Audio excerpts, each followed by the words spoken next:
Okay, now we're going to finish the lateral view of the brain from laboratory 1.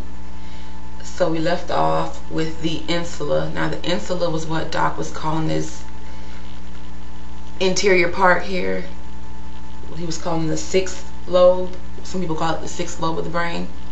So this is the insula inside here. Close that back up. Okay. Next we have the superior temporal gyrus, which is, my brain quits falling apart. It's this area right here, this chunk. So that's the superior temporal gyrus. And on our list we have transverse temporal gyri. I'm not really sure what that is, but I'll just leave that alone. Next we have the superior temporal sulcus, which is this line here. So they have a superior temporal gyrus, then the superior temporal sulcus. Next you have the middle temporal gyrus, middle temporal gyrus, which is this chunk here. And then next you have the inferior temporal sulcus, which is this line here. And then inferior to that you have the inferior temporal sulcus, inferior temporal gyrus. So superior temporal gyrus, middle temporal gyrus, inferior temporal gyrus, superior temporal sulcus, inferior temporal sulcus.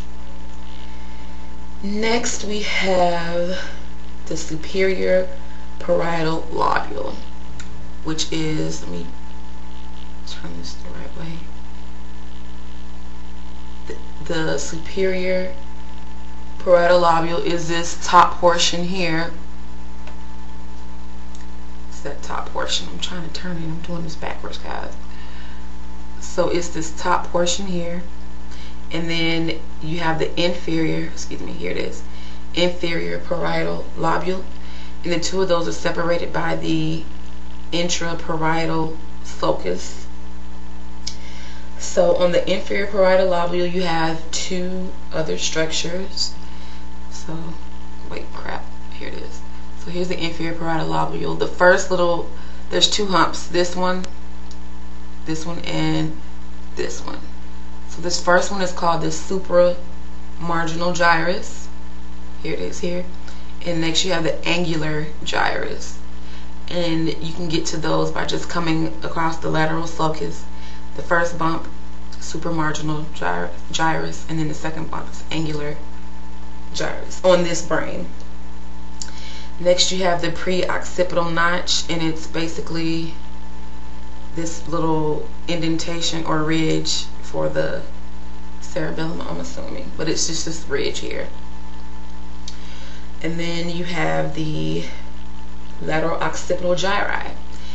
Now I was looking online trying to find the name, so I'm just assuming it's this back stuff back here in the occipital region.